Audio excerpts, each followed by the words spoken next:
What's up, Liberty? Go Flames! Thank y'all so much for having me. I am so excited to be back on the most beautiful campus in the entire country. This is so awesome, and this is incredible to see so many young people. I think this is my 5th time at Liberty University. I haven't been in the last few years because I just started college. I'm a freshman down at Auburn University, but it is so exciting. Yeah, War Eagle, there you go. We got a football game in a few minutes. But I'm so excited to see so many young people every single time I come here getting off the sidelines more and more. It is so refreshing. In a business where I spend a lot of time with some white-haired folks with wrinkles that are pushed around like they're from a retirement home, to then come around and see young people vibrantly getting off the sidelines and speaking bold in their faith warms my heart. So genuinely, if you hear nothing else, I understand how busy the life of a college student is. You probably got some homework, you're studying for exams this week. Thank you for making the time to be here. It means the world to me. I'm going to tell you a little bit about myself. I'm 19 years old. I told you I'm a freshman at Auburn University studying political science. I got interested in politics a little bit earlier than most people. I was 11 years old. I was in the 4th grade. If you do the math right, I'm horrible at math. That's why I'm in politics. It was the 2016 presidential election. And it was a time in our country where a lot of people tuned out of politics because of how divisive it was. But it was a time that I decided to start paying attention because of that. The divisiveness, I thought, is a problem that our generation could solve. Our parents, our grandparents failed us, and it's now our generation's turn to step up and take that baton. The specific moment I started watching politics, I was doing some spelling homework one night, and I happened to catch a debate between Trump and Clinton. And it was one of those viral moments where Clinton said, "I'd be concerned with someone with the temperament of Donald Trump having the nuclear codes." And Trump turned really quickly on his feet and said, "Because you'd be in jail."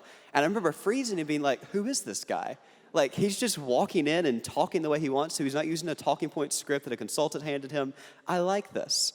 Now, today I'm going to tell you about 2 points in my life where I grew frustrated.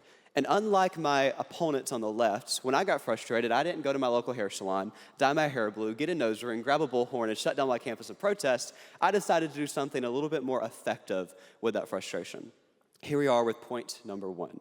It was July of 2017, and I wanted to do something. I felt like every time I turned on the TV screen, our generation wasn't being represented. But what could an 11-year-old do? You can't run for office. You can't even start a Twitter account until you're 13, so I couldn't even mean tweet my frustrations. But I decided I was going to sit down and write articles. So once a week, I sent out a newsletter. That grew and grew. It started with literally the people that sat around my Thanksgiving dinner table, aunts, uncles, grandparents, and they forwarded it to their friends. And grassroots activism got us to where we are today.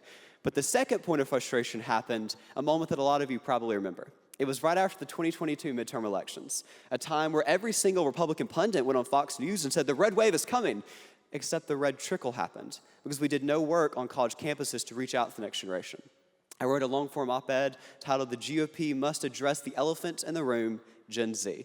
And I warned our party that we're an endangered species at risk of extinction if right here, right now, we don't wake up and reach out to the next generation. The analogy that I made in that piece today is why I'm standing on the stage today. I compared the Grand Ole Party to a good old Southern Baptist church, a church that doesn't put an emphasis on its youth group, a church that doesn't put an emphasis on a college ministry. Therefore, when the older congregation of the church passes away, there goes the church. I remember telling this story to President Trump backstage before a rally, and he looked at me and he said, "Cool story, what's the point?" And I said, "Well, Mr. President, that good old Southern Baptist church is the Republican Party. If right now we don't reach out and hand the baton to the next generation, there will be no future for the Grand Ole Party." Thankfully, in the last few months, we have seen that flourishing happening, and revival is sweeping across this great nation. Not just with Republicans registering to vote in the next generation, but in genuine revival with churches spilling out into the streets. Just on my campus at Auburn, we were having tent revivals in parking lots because they can't fit everybody inside. That's the point of this. If you hear one thing today, hear this. Politics is temporary. Faith is eternal. Every single one of you are gardeners. You're on the front lines of this fight. You have the opportunity to sow and plant the seeds in your classrooms every single day. Yes, I hope that all of you hear the message that you should go vote in this upcoming election. I hope that Republicans win in this state. What I really hope you do is, if you haven't yet, give your life to Christ today. That's what's important. Every single time I'm on a campus tour right now, we give these speeches on college campuses, I wear a different shirt with a different Bible verse. The point of that is to have the billboard on my chest not be supporting some different organization that's sponsored, but actually have it support the guy that opened the door for me to have this platform and hold this microphone today, Jesus Christ. And I wore a t-shirt. I wore a t-shirt that said Jesus Saves this week, and a New York Times reporter came up to me after the event, and he said, "Why are you wearing a t-shirt that says Jesus Saves?" I said, "Because he does, and he saved me, and I hope that he can save some of these college students in some of the darkest places in the world." I want you to hear this. The problems that we're facing in our country today stem from one simple reason. Our generation doesn't know how to talk. We were raised to believe that politics and faith are taboo topics. We were raised to believe that you can't talk about politics or faith at the dinner table. You sure can't talk about politics and faith out in public. Therefore, when we get frustrated about politics or faith, we don't know what to do. We assassinate somebody or we scream in their face. We don't know how to have a civil conversation.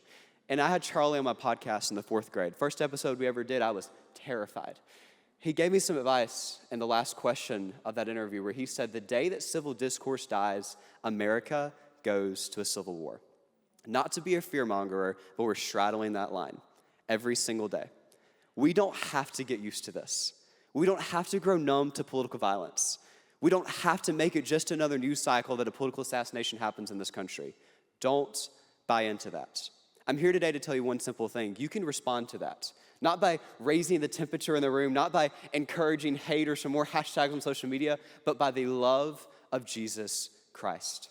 Every single one of you have the opportunity every single day with your roommates, with your classmates, with people you see at the dining hall, with people you see in your work, to have conversations, to cultivate change by simply spreading the gospel, by planting those seeds.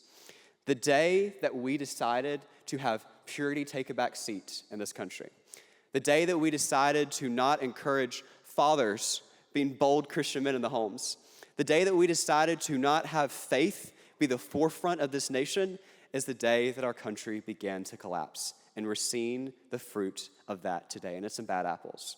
But what I want to tell you is simple. You can do something. Every time I speak on these campuses, I was at Clemson just the other day, the first student that stands up every time says, "Well, Brilyn, I'm so glad that this worked out for you, but there's no room for the next generation in the political arena, right? Like, it's just for old people." That's the opposite. Young patriots founded this nation. It's not some crazy novel idea that young patriots should still be involved today. James Monroe, 18 years old, the day that he signed the Declaration of Independence. Look at Alexander Hamilton. They made a documentary after the guy. I know that he's got a Broadway musical. 21 years old, the day that he signed the Declaration of Independence. Guys, I'm not asking you to go found a nation. I'm not asking you to sign your death warrant and send it overseas to King George. I'm simply asking you to step off the sidelines and have a hard conversation. Do it. Do it for Charlie. Do it for this generation. Do it so that we can hand the future of America off to our children and grandchildren better than we were handed it. I want to give you some homework. I've got homework to do this afternoon to get ready for Monday when I get back in my class at 8 a.m., and I want to give you just 2 simple things. I told you I'm from Tuscaloosa. I'm now a freshman at Auburn. College football is my life. I'll be watching college football this afternoon. I want to give you 2 college football analogies. You don't have to understand how plays are called or what players are on the field to get this, but it's important. The first one's simple. Get off the sidelines. You understand that you can't win a football game by sitting on the sidelines, just like you can't save the future of the country by sitting on the sidelines. You can be a holy huddler sitting in your Sunday school class or on the pews of a church complaining about the future of this country, but until you step outside the 4 walls of that church and do something to better the country, you're just going to be talking. My second piece of advice is even more simpler. Play on offense. You understand that you can't win a football game by just playing on defense, right? Well, unfortunately, the Republican Party didn't understand that. The Grand Old Party for decades now has constantly played on defense. We say we're pro-life and proud of it, but the second somebody challenges us, we go cry in the corner. We don't defend our conservative Christian moral values and beliefs, and that's where they're decaying today.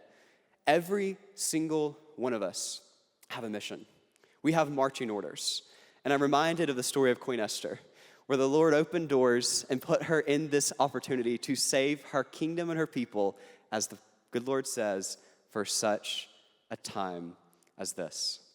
Liberty, every single one of you are in this auditorium, on this campus, as a student here, for such a time as this. Feel bold. Feel the opportunity to stand up, speak out, and use that courage. I want to leave you with this verse.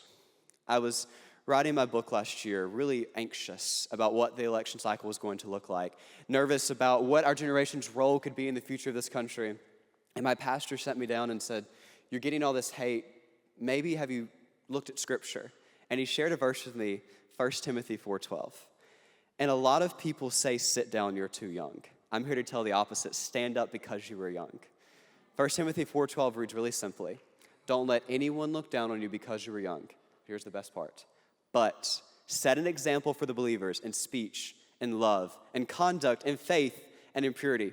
Liberty, that's your charge. That's your challenge. That's your marching orders. Every single one of you have the opportunity right here, right now, not to just continue to be a keyboard warrior, not to continue to complain in your classes or your Sunday school rooms about the future of this country, but to do something. Together, Liberty, every single one of you can make America talk again. Thank y'all for having me. Go Flames. I greatly appreciate it. Thank you. Thank you.